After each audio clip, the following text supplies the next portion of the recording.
வணக்கம்.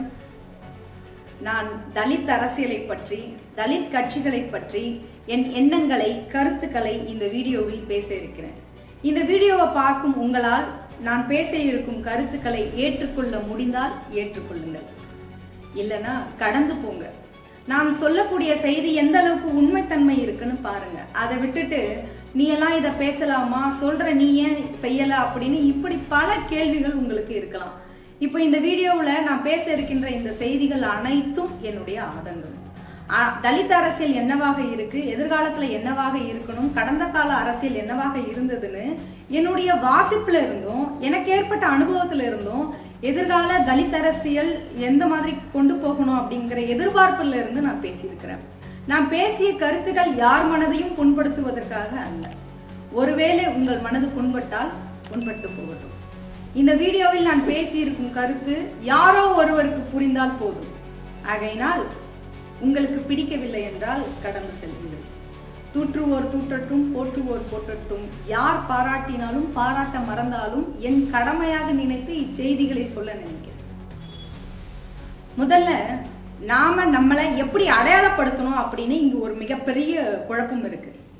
எஸ்சி எஸ்டின்னு சொல்லணுமா, தலித்துன்னு சொல்லணுமா, பட்டியல் சமூகம்னு சொல்லணுமா, ஆதி குடிகள்னு சொல்லணுமா, பூர்வ குடிகள்னு சொல்லணுமா, அருந்ததியர்கள்னு சொல்லணுமா, பறையர்கள்னு சொல்லணுமா, இல்ல நான் சாம்பவன்னு சொல்லணுமா, இல்ல பல்லர்னு, இல்ல தேவேந்திர குலத்தோர்னு சொல்லணுமா, இப்படி பல குழப்பங்கள் நமக்குள்ள இருக்கு.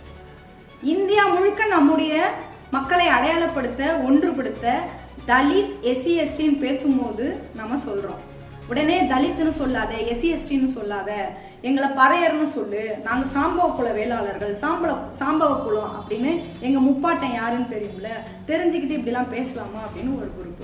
சாதி இழிவை தூக்கி சுமக்க வேண்டிய அவசியம் இல்லைன்னு பல்லர்னு யாரும் சொல்லக்கூடாது, தேவேந்திர குல வேளாளர்னு தான் சொல்லணும் அப்படின்னு இன்னொரு குரூப். இப்படி பேசுறவங்களோட எண்ணிக்கை இன்னைக்கு அதிகமாகி இருக்கு.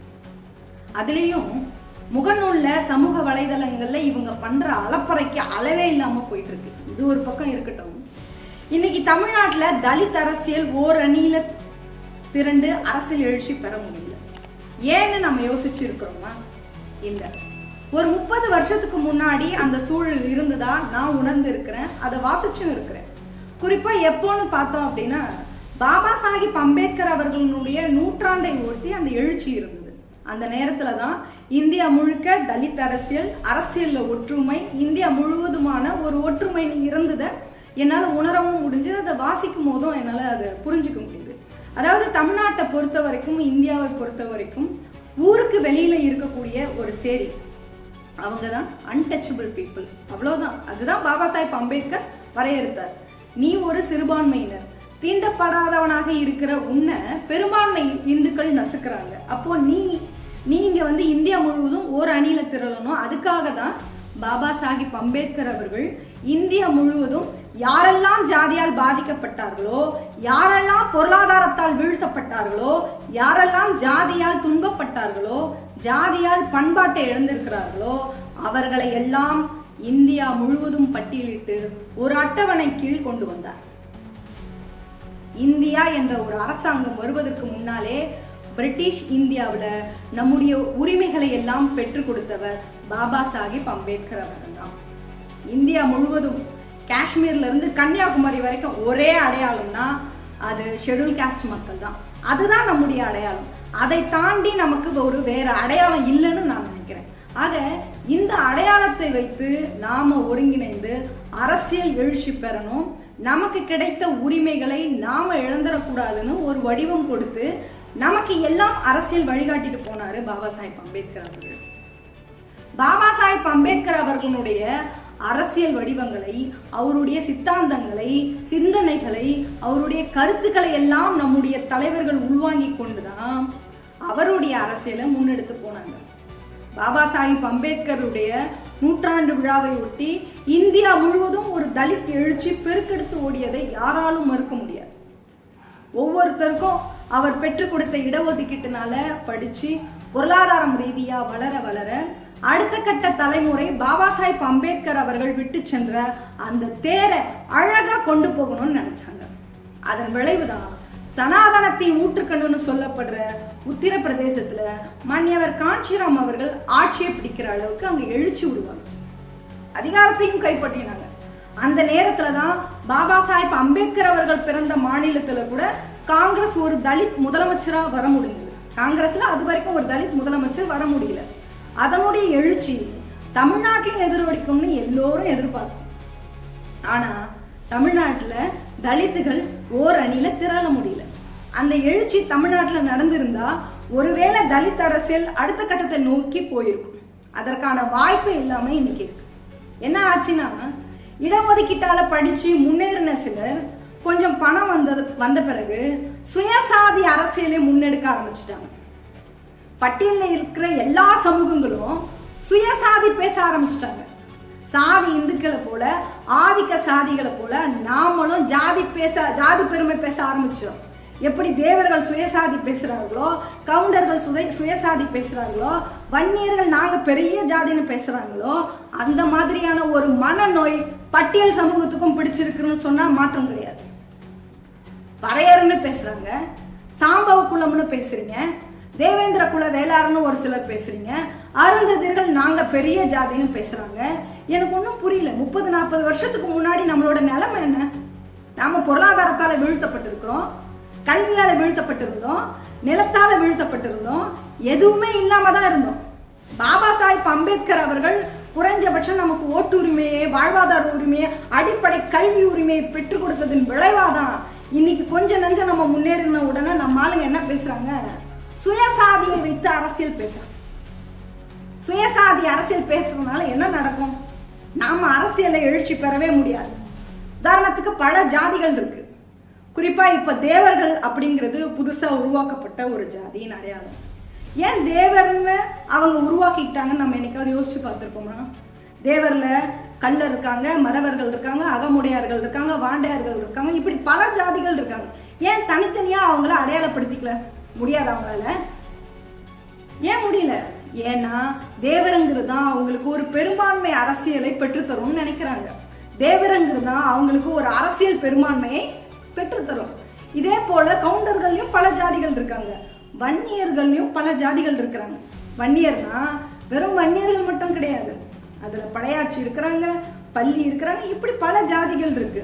வன்னியர்கள்னாலே ஒரு அரசியல் வடிவமா மாறணும்னு அவங்க நினைச்சாங்க. ஆனா அந்த சமூகத்தின் தலைவர்களுடைய குறுகிய சிந்தனையினால அவங்களால அரசியல் எழுச்சி பெறவே முடியும். ஒரு குறிப்பிட்ட வட்டார ஜாதியா தான் மாறி இருக்கிறாங்க. ஆனா பட்டியல் சமூக மக்களுக்கான அரசியல் என்பது ஒரு வட்டார அளவிலான அரசியலா, ஒரு வட்டாரத்துக்குள்ள அடங்குற அரசியலா? கிடையாது. இந்தியா முழுவதும் ஒரு அரசியல், இந்தியா முழுமைக்கான ஒரு தத்துவம். பார்ப்பனியத்தால் இந்து மதத்தின் வடிவமா இருக்கிற ஜாதியால் பலவீனப்பட்டு ஒடுக்கப்பட்டு இருக்கக்கூடிய சமூகங்களை ஒருங்கிணைக்கின்ற ஒரு மாபெரும் அரசியல். இந்த அரசியல் முன்னெடுக்காம சுயஜாதி அரசியல்ல சிலர் விழுந்திருக்கீங்க. இன்னைக்கு நம்ம கண்ணு முன்னாடியே நடந்த ஒரு விஷயம் என்ன? பல்லர் சமூகத்திலிருந்து திரு கிருஷ்ணசாமி அவர்கள் தலித் அரசியலினுடைய எழுச்சி வடிவமா வந்தார்.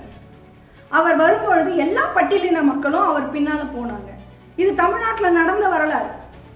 திரு கிருஷ்ணசாமி அவர்கள் அரசியல் எழுச்சி பெறுகிற போது அவர் பல்லர்னு யாருமே பார்க்கல. இங்க இருக்கிற பறையர்களும் அருந்ததியர்களும் இன்னும் இதர ஜாதிகள் கூட அவர் பின்னாடி அணிதிரண்டாங்க. அவரும் ஒரு தலித்தின் எழுச்சி வடிவமா தமிழ்நாடு முழுக்க அரசியல் பண்ணாரு. அவர் என்னைக்கு தேவேந்திர குல வேளாளர்னு பல்லர் அப்படின்னு ஒரு அரசியலுக்குள்ள போனாரோ அன்னையோட அவர் விழுந்துட்டாரு. அந்த அரசியல் அன்னையோட முடிஞ்சு போச்சு. சுயசாதி அரசியல் என்னைக்கு செய்தாரோ, என்னைக்கே பட்டியல்ல வெளியேற்றம்னு அவர் பேச ஆரம்பிச்சாரோ அப்பவே திரு கிருஷ்ணசாமி அவர்களுடைய அரசியல் விழுந்து போச்சு. அந்த சமூகத்தினுடைய அரசியலும் விழுந்து போச்சு. இப்ப என்னடானா பறையர்களும் அதை ஆரம்பிச்சிட்டீங்க. சுயசாதி பற்று பிரசாதி நட்புன்னு பேசுறீங்க. இதெல்லாம் எவ்வளவு பெரிய பிற்போக்குத்தனமான அயோக்கியத்தனமான ஒரு அரசியல்னு புரியுதா புரியலையா அவங்களுக்கு? அந்த பக்கம் அருந்ததியர் அதுக்கு அவங்களுக்கு ஒரு அரசியல் சொல்றாங்க. பட்டியலின மக்கள்ல பல ஜாதிகள் இருக்கிறோம். அதுல பெரும்பான்மை ஜாதிகளான உட்சாதிகள்னு சொல்லக்கூடிய பல்லர், பறையர், அருந்ததியர், இந்த சமூகங்களை அரசியல் வடிவமா கொண்டு போறதுக்கு இன்னைக்கு யாராவது தயாரா இருக்கிறோமா?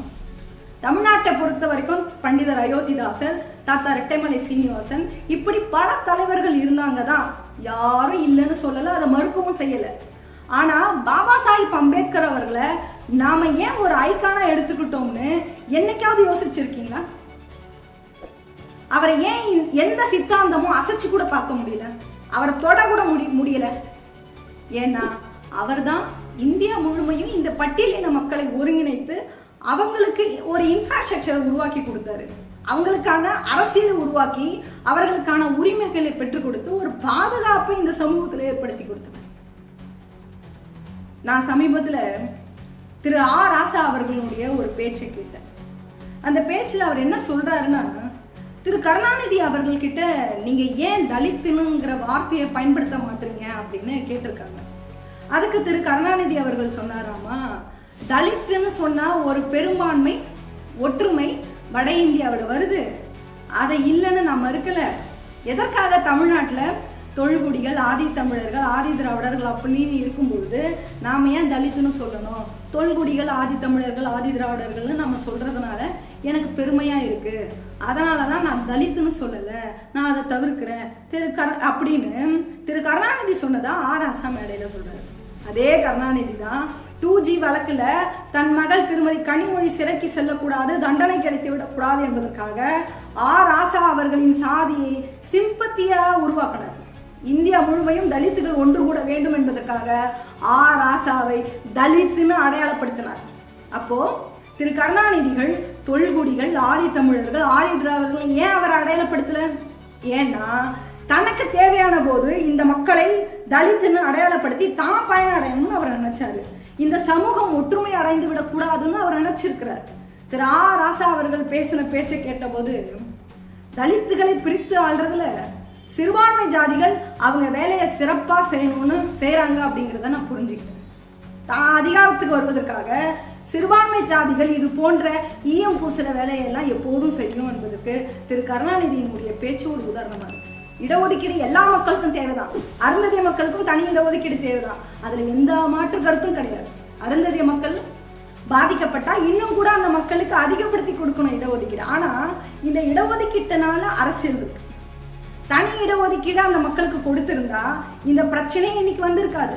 உள் ஒதுக்கீடு கொடுக்கும் போதே என்ன நினைச்சு கொடுத்தாங்க? உள் ஒதுக்கீடுன்னு ஒண்ணு கொடுக்கும் போதே முரண்பாடு உருவாகி இந்த இன்ஃப்ராஸ்ட்ரக்சர் உடையணும்னு நினைச்சாங்க ஆதிக்க சாதிகள், சிறுபான்மை சாதிகள். இன்னைக்கு நாம உடைஞ்சி தனித்தனியா இருக்கிற வரைக்கும் தான் மற்றவங்களுக்கு அரசியல் ஆதாயம் கிடைக்கும். இதுதான் கருணாநிதி அவர்களுடைய அடிப்படை திட்டம். இதத்தான் எல்லா கட்சியினுடைய திட்டம். இது கருணாநிதியினுடைய திட்டம் மட்டும் கிடையாது. என்ன பொறுத்த வரைக்கும் பிஜேபியினுடைய திட்டமும் இதுதான், RSSனுடைய திட்டமும் இதுதான், ஏன் அதிமுகவினுடைய திட்டமும் இதுதான். அப்போ எல்லா ஜாதியும் எல்லா கட்சிகளும் சிறு சிறு சாதிகளா உடைஞ்சி இருந்தாதான் அவங்க ஈஸியா அதிகாரத்தை சுவைக்க முடியும், அதை அனுபவிக்க முடியும்னு நினைக்கிறாங்க. நாமளே அடிச்சுக்கிட்டு கிடந்தா நீ பெரியவனா நான் பெரியவனான்னு அடிச்சுக்கிட்டு கிடந்தா அதிகாரத்துக்கு நாம போறத பத்தி யோசிக்க கூட மாட்டோம். அதுதான் நடக்குது. இப்படி நாம அடிச்சுக்கணும், சுயசாதியர் அரசியல் பேசிக்கிட்டு தீயணும்னு மற்ற கட்சிகள் எதிர்பார்க்கறாங்க. மற்றவங்க என்ன எதிர்பார்க்கறாங்களோ நாமளும் சிறப்பா செய்யணும். ஆதிக்க மனப்பான்மை உள்ள கட்சிகளுக்கு கையாளாக, ஏஜென்ட்டுகளாக சில தலைவர்கள் இன்னைக்கு மாறி போயிருக்காங்க. அதனுடைய விளைவு தான் இன்னைக்கு பெரும்பான்மையோர் சுயசாதி அரசியலை பேசிக்கிட்டு சுத்துறாங்க. இது ஒரு பெரிய ஆபத்துன்னு அவங்களுக்கு தெரியல. என்ன பொறுத்த வரைக்கும் இது மிகப்பெரிய ஆபத்துல தான் போய் முடிய போகுதுன்னு நான் உணர்றேன். நாம சின்ன சின்ன ஜாதியா மாறிட்டா நாம பிச்சை தான் எடுக்கணும். அதிகார அரசியலை வென்றெடுக்கவே முடியாது. என்ன பொறுத்த வரைக்கும் சுயசாதி அரசியல் இளைஞர்களை தவறாக வழி நடத்தக்கூடிய ஒரு பிற்போக்குத்தனமான அரசியல், உலகம் தழுவிய ஒரு அரசியல் தத்துவத்தை நாம முன்னெடுக்கும் போதுதான் நம்மளால வெற்றி அடையவே முடியும். அதுதான் பெரும்பான்மை மக்களுக்கான அரசியலா இருக்குது.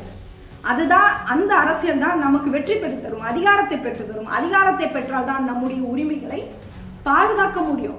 நமக்கு உரிமைகள் கிடைத்தால்தான் கல்வி கிடைக்கும். பொருளாதார இடஒதுக்கீட்டை நாம பாதுகாக்கணும்னா நல்லா புரிஞ்சுக்கோங்க. பொருளாதார இடஒதுக்கீட்டை நாம பாதுகாக்கணும்னா நாம ஒரு பெரும்பான்மை தத்துவ அரசியலை கொண்டு போகணும். அப்போ சுயசாதி அரசியல் பேசுறவங்களை பார்த்து நான் ஒண்ணுதான் கேட்கணும்னு நினைக்கிறேன். இன்னைக்கு என்ன நிலைமைன்னு யாரும் பேசுறதே இல்லையா? நான் பெரிய ஆண்ட பரம்பரை, என் தாத்தன் யாருக்கு தெரியுமா, ஏன்னா எங்களுக்கு சிவன் தான் எல்லாம். இப்படி இடைநிலை சாதிகளுக்கு ஏற்பட்ட அந்த நோய் உங்களுக்கு வந்திருக்கா இல்லையா? நம்ம என்னவா இருந்தோங்கிறத யாருக்காவது தெரியுதா தெரியலையான்னு தெரியல. இன்னைக்கு இதெல்லாம் பேசுறவங்க யாருன்னு பார்த்தா இடஒதுக்கீட்டால படிச்சுட்டு கொஞ்சம் காசு பணம் வந்ததும் சுயசாதி அரசியல் பேசிக்கிட்டு சுத்துறான். ஒண்ணு புரிஞ்சுக்கோங்க, நீங்க பண்றது அத்தனையும் நம்முடைய தலைவர்களுக்கு செய்யற மிகப்பெரிய துரோகம். இன்னைக்கு பாபா சாஹேப் அம்பேத்கர் அவர்களுடைய அரசியலை யாருமே பேசுறது இல்லை. வேற வழி இல்லாம இப்பதான் சில தலித் அமைப்புகள் பாபா சாஹேப் அம்பேத்கர்னு சொல்லவே ஆரம்பிச்சிருக்கிறாங்க. நீல சட்டை போடணும், ஜெய்பீம்னு சொல்லணும். இன்னைக்கு தான் அம்பேத்கர் அரசியலினுடைய ட்ரெண்டுக்கே வந்திருக்கிறாங்க. அப்போ 30 வருஷத்துக்கு முன்னாடி இதெல்லாம் நல்லா தான் இருந்திருக்கு. தலித் அரசியல்ங்கிறது நல்லா தான் இருந்திருக்கு. ஒரு கொள்கையோட இருந்திருக்கிறாங்க. தலித் இயக்கங்களை வித்தியாசப்படுத்தி யாரும் பார்க்கல. நம்முடைய சமுதாயம்னு எல்லாரும் பார்த்துருக்கிறாங்க. தலித் மக்களுக்கு பிரச்சனைன்னு ஒண்ணு வந்துட்டா இந்தியா முழுக்க ஒருங்கிணைந்து இருக்கிறாங்க. அதுக்கு பல உதாரணங்கள் இருக்கு. ஒரு சின்ன தீண்டாமை பிரச்சனைனாவே ஒரு இடத்துல மிகப்பெரிய அளவுல போராட்டம் நடந்திருக்கு, பேரணி நடந்திருக்கு. எல்லா இயக்கங்களும் நம்ம சமுதாய ஒற்றுமையை காட்டணும்னு ஒன்று கூடி இருக்கிறாங்க. இதுதான் கடந்த கால அரசியலா இருக்கு, வரலாறா இருக்கு. ஆனா இன்னைக்கு புதுக்கோட்டையில வேங்கை வயல் பிரச்சனையா இருக்கட்டும், அல்லது வடகாடு பிரச்சனையாக இருக்கட்டும், கோயில் நுழைவு பிரச்சனையா இருக்கட்டும், பல தலித் பிரச்சனைகளை இன்றைக்கு யாரும் ஒற்றுமையோடு இருந்து ஒரு போராட்ட வடிவமா கொண்டு போகல. எல்லாம் காம்ப்ரமைஸ் அரசியலுக்கு போயிட்டோம். முன்னாடி மேலவளவு திமுக பாதிக்கப்பட்டதற்கே தலித் அரசியலை முன்னெடுத்திருக்கிறோம். திமுகவில் இருக்கிற ஒரு தலித் பாதிக்கப்பட்டாலே நாடு முழுக்க தலித்துகள் போராடினாங்க. ஆனா இன்னைக்கு அந்த அரசியல் மழுங்கடிப்பட்டு இருக்கு, சுக்குநூறாக்கப்பட்டிருக்கு. இன்னைக்கு இருக்கிறவங்களுக்கு இயக்க வெறி இருக்கே தவிர கொள்கை வெறி கிடையாது. அதை நல்லா புரிஞ்சுக்கோங்க. இன்னைக்கு என்ன போன்றவர்கள் தலித் பெண்கள் அரசியலுக்கே வர முடியல. தலித் பெண்களை தலித் ஒற்றுமைக்காக போராடுகிற பேசுறவங்களை அங்கீகரிக்க மாட்டீங்க, விரோதியா பாக்குறீங்க சார். நீங்க ஒரு தலித் அமைப்பு இன்னொரு தலித் அமைப்பு விரோதியா பாக்குறான். ஒரு சேரியில தலித் மக்கள் வாழ்ற பகுதியில திமுகவும் அதிமுகவும் இருக்கு. விஜய் கட்சி கூட இன்னைக்கு நாளைக்கு தொடங்க ஆரம்பிச்சிடலாம். ஆனா சேரியில இன்னொரு ஒரு அம்பேத்கர் இயக்கத்தை உருவாவதற்கு இன்னொரு ஒரு தலித் அமைப்பே பிரச்சனை பண்றோம். எவ்வளவு பெரிய அயோக்கியத்தனம் இல்ல? ஒரு சேரியில தலித் மக்கள் வாழ்ற ஒரு பகுதியில 10 அம்பேத்கர் இயக்கங்கள் உருவாகலாம், 10 தலித் அமைப்புகள் உருவாகலாம், தப்பே கிடையாது. அங்க அதிமுக, திமுக, காங்கிரஸ், பிஜேபி தான் இருக்கக்கூடாது. இந்த மனநிலைக்கு இன்னைக்கு இருக்கிற தலித் இளைஞர்கள் இருக்கிறீங்களா? எப்படி இருந்த தலித் அரசியல் எவ்வளவு கேவலமா இன்னைக்கு ஆகிருக்கு. உண்மையா இந்த மக்களுக்காக பேசுற வாதாடுறவங்கள ஒரு அங்கீகரிக்கவே கிடையாது. 50 லட்சம் ரூபாய் கார்ல வரணும், பந்தா காட்டணும்னு நினைக்கிறீங்க. அன்னைக்கெல்லாம் அப்படியே இருந்தது கிடையாது. 30 வருஷத்துக்கு முன்னாடி எந்த தலித் தலைவர்களும் இவ்வளவு பெரிய கார்ல போகல. கொள்கைக்காக யார் போராடினாங்களோ அவங்க பின்னாடி தான் போய் நின்னாங்க இளைஞர்களும். பல தலைவர்கள் பஸ்ல போயிருக்கிறாங்க, பல தலைவர்கள் கிடைச்ச வண்டியில போய் பயணம் பண்ணி இருக்கிறாங்க கொள்கைக்காக. ஆனா இன்னைக்கு இருக்கிற தலைவர்கள் ஒரு சார்பு அரசியலை நோக்கி போயிருக்கிறாங்களா இல்லையா? திமுகவை, அதிமுகவை சார்ந்தே இருக்கணும், அதுதான் தலித் அரசியல்னு நினைக்கிறீங்க. ஒரு காம்ப்ரமைஸ் பாலிடிக்ஸ்ல இங்க இருக்குதுல்ல. என்னது காம்ப்ரமைஸ் பாலிடிக்ஸ் இங்க இருந்துகிட்டே இருக்கு. நம்மால ஆட்சி அதிகாரத்தை கைப்பற்ற முடியாதுன்னு தலித் இளைஞர்கள் கிட்ட அவநம்பிக்கையை ஏற்படுத்துற வேலையை சில தலைவர்கள் செய்யறாங்க. அவநம்பிக்கையை ஏற்படுத்துற வேலையை செய்யறாங்க. அந்த இளைஞர்களும் தலைவர் சொல்லிட்டாரு அதை அப்படியே நம்புறான். தலித்துகளுக்கு ஒரு பிரச்சனைன்னு வந்துட்டா அதிகாரத்துல இருக்கிறவங்க என்ன சொல்றாங்களோ அதை அப்படியே கேட்டுட்டு போயிடணும். சும்மா பேருக்கு ஒரு ஆர்ப்பாட்டம் பண்ணிக்கலாம், போராட்டம் பண்ணிக்கலாம், அவ்வளவுதான், அதோட முடிஞ்சிருச்சு தலித் அரசியல். அப்ப எந்த பிரச்சனையும், எந்த தலித் பிரச்சனையும் அரசியல் வடிவமா மாறவே இல்லை. யாரையோ ஆட்சியில உட்கார வைப்பதற்காக யாருக்காகவோ தலித் இயக்கங்கள் இங்க வேலை செய்துகிட்டு இருக்கிறோம். சரி, இவங்க தான் செய்யல, நம்மளாவது இறங்கி போய் வேலை செய்யலாம்னு போனோம்னா மற்ற கட்சிகள் நம்மளை எதிர்த்தா கூட பரவாயில்ல. திமுக, அதிமுக, இன்ன பிற கட்சிகள் நம்மளை எதிர்த்தா கூட பரவாயில்ல. தலித் இயக்கங்களே முதல்ல எதிர்க்கிறான். நம்முடைய சொந்த சகோதரர்களை நம்மளை விமர்சனம் பண்றான், அவதூறு பரப்புறான். நேர்மையா ஒரு அரசியலை முன்னெடுக்கிறதுக்கு இன்னைக்கு யாருமே தயார் கிடையாது. தத்துவார்த்த ரீதியிலான அரசியலையோ பண்பாட்டு ரீதியிலான அரசியலையோ யாருமே முன்னெடுக்கல. பண்பாட்டு ரீதியிலான அரசியல்னு சொன்னதும் ஞாபகத்துக்கு வருது. பௌத்தம் கூட இன்னைக்கு ஒரு அரசியலா போயிடுச்சு, யாரும் மறுக்க முடியாது. சமீபத்துல திமுக அமைச்சரை கூப்பிட்டு பௌத்த நிகழ்ச்சி நடத்துறாங்க. இன்னைக்கு பௌத்தமே கமர்ஷியல் பாலிடிக்ஸ்குள்ள வந்துருச்சு. அப்ப இன்னொரு கட்சியை அதிகாரத்துக்கு கொண்டு போறதும் அவங்களுக்கு அடிபணிந்து போற இடத்துக்கு தலித் அரசியல் நகர்ந்து போயிருக்கா இல்லையா? இன்னைக்கு இதுல இருந்து முற்றிலும் தலித் மக்கள், தலித் இளைஞர்கள் வெளிவராம இன்னைக்கு தவிச்சுக்கிட்டு இருக்கீங்க. ஒண்ணு மட்டும் நல்லா தெரிஞ்சுக்கோங்க, ஒட்டுமொத்த தலித் மக்களுக்கான அரசியலுங்கிறது அது பாபா சாஹிப் அம்பேத்கர் அரசியலை கையில் எடுத்தா மட்டும்தான் நமக்கு வாழ்வு. இல்லைன்னா நம்ம அரசியல் உரிமைக்காக ஒவ்வொரு சின்ன சின்ன ஜாதியாயிட்டு நாம பிச்சை தான் எடுக்கணும். ஒவ்வொரு சின்ன சின்ன ஜாதியா மாறி நாம பிச்சை தான் எடுக்கணும். உண்மையாவே இன்னைக்கு அரசியல்ல நம்ம பிச்சை தான் எடுத்துக்கிட்டு இருக்கோம், தெரியுமா இல்லையா? கூட்டணி வைக்கிறோங்கிற பேர்ல எங்களுக்கு இத்தனை சீட்டு கொடுங்க அப்படின்னு சொல்லி நம்ம ஆல்ரெடி அரசியல் பிச்சை தான் எடுத்துக்கிட்டு இருக்கோம். இப்படியே போனா அதிகார அரசியலை நம்மளால தொடக்கூட முடியாது. பாபா சாஹிப் அம்பேத்கரை நாம கைவிட்டா, அவரோட தத்துவ அரசியலை நம்ம கைவிட்டோம்னா, இந்த பெரும்பான்மை அரசியலை கைவிட்டோம் அப்படின்னா நாம அரசியல்ல பிச்சை தான் எடுக்கணுங்க. சுயசாதி அரசியல் பேசுறதுனால இன்னைக்கு எதுவுமே நடக்க போறது கிடையவே கிடையாதுங்க. பாபா சாஹிப் அம்பேத்கர் அரசியலை பேசுற எங்களை போன்றவங்களை கூப்பிட்டு அரசியல் பேசுங்கன்னு சொல்றது கூட இன்னைக்கு ஆள் கிடையாதுங்க. தலித் அரசியல்ல எல்லோருக்கும் ஒரு பொலிட்டிக்கல் அஜெண்டா இருக்கு. அது என்னன்னா இன்னொரு கட்சியை சார்ந்து இயங்குறது, அவங்களுக்கு எப்படி அடிமை வேலை செய்யறதுங்கிறது, எப்படி தேர்தல் நேரத்துல காசு வாங்கிட்டு அவங்களுக்கு இவங்களுக்கு ஓட்டு போடுங்க, அவங்களுக்கு ஓட்டு போடுங்க. இந்த மனநிலை தான் தொண்டர்ல இருந்து தலைவர்கள் வரைக்கும் இந்த அரசியல் தான் சரின்னு பேசுறாங்க. அப்போ தன்மானமும் சுயமரியாதையும் இல்லாத அடிமை அரசியலை தான் நான் இதை பார்க்கிறேன். அப்படி அடிப்படை அமைப்புல எங்களை போன்றவர்கள் இயங்க முடியாது. அதனாலதான் எங்களை போன்றவர்கள் பல தனிமைப்படுத்தப்பட்டிருக்காங்க.